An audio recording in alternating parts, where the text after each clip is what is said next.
The Federal Reserve had raised interest rates in December of 2018, and pretty much everybody believed that the Fed was going to raise rates another 3 times in 2019. Well, they got the number right.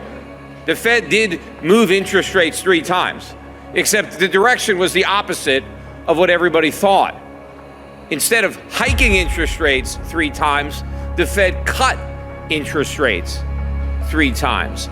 Now, of course, all the people who were completely surprised by exactly what I said was going to happen, right? They act as if something must have changed. The only thing that changed, if you want to call it a change, is that the market started to react to the prior rate hikes precisely the way anybody should have been able to figure was going to happen. The Fed pricked its own bubble by raising interest rates the first time. It just took a while before the air really started to come out in a way that made everybody scared. Because remember, in December, we had the worst December in the US stock market since the Great Depression.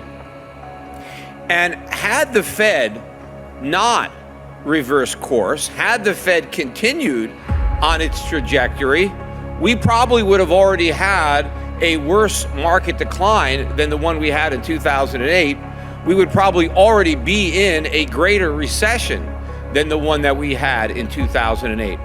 But the Federal Reserve did not cancel that recession or market crash. It simply postponed it by reverting to the very policies that inflated the bubble in the first place. We had tax cuts, but we actually also had spending increases. A lot of people overlooked the fact that government spending increased dramatically, so we had this huge increase in deficit spending, that temporarily skewed the GDP numbers to get people to think that the economy was actually doing better, when the reality is we're simply continuing the same failed policies. From an economic standpoint, I think the biggest question is, do we have deflation or inflation? And that's kind of the debate going back and forth. And for the average person, I think they just have to look at the entire economy as supply and demand. So the supply is how much stuff do we produce? How much goods and services? Demand is how much money we have, or our willingness or our access to credit to go out and buy the stuff. And so this combination of trillions of dollars of government borrowing and spending and trillions of dollars of money creation by the Fed to finance the government spending, they reflated the bubble. The bubble didn't implode, it just got bigger. And then it's been an exact replay of that again in 2020 and 2021. For instance, in the last 2 years, 2020 and 21, because of COVID, the economy started to collapse again. And in those 2 years, the government has borrowed $6.3 trillion, increasing government debt by 27% in 2 years. And the Fed has created $4.6 trillion to finance that government debt. In other words, by creating this money, the government's financed 73% of all the money that the government has borrowed, the Fed has. And so that's allowed the government to borrow $6.3 trillion, and interest rates didn't go up, they went down. Interest rates are still extremely low. So this has created a big boom in asset prices. Stock markets went to record highs, property prices went to record highs, all kinds of wild asset classes went to record highs. So they kept the economy from collapsing again in the same way this time as they did in 2008. Inflation, disinflation, really important distinction. Of course, you can't say there's no inflation. There is inflation. And inflation has been running hot since last spring, since April, May of 2021. And some of the monthly numbers have come in, whether it's the producer price index, PPI or CPI. They're printing numbers at the highest in 30 years, or sometimes longer. So we're going back to, if not the worst of the 70s, at least the early 1980s, but in some cases longer for these inflation numbers. So inflation is showing up. So that's undeniable. You can argue about the forecast, but it's here. You have to know how they calculate inflation. How does the government do it? They look at the monthly data and they compare it to the same month the year before. So it's a year-over-year comparison, but only for 1 month. Then they take that number and they annualize it. So whatever it is, they times 12, or there's a little more to the math, but basically they annualize that, and that's the number you read about in the headlines. Well, if you say, okay, April, May, June 2021 were hot, well, what was going on in April, May, June of 2020? Because that was the comparison. Well, the economy had shut down. I mean, literally shut down. The worst collapse since 1946.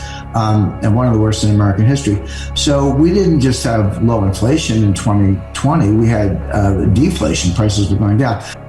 Are there some specific causes we can point to and say, yeah, okay, that's causing a little inflation, but it's going to go away? You and I are old enough to be either Paul Revere's or Chicken Littles, if you know what I mean. And I first came across the dollar going off the gold standard in 1971 while flying in Vietnam. And I said, Right. What does that mean? And I knew it was going to get bad, which is why I became a gold and silver bug. But I didn't think it was going to get this bad. People are kind of waking up that inflation is here. Inflation might be here to stay.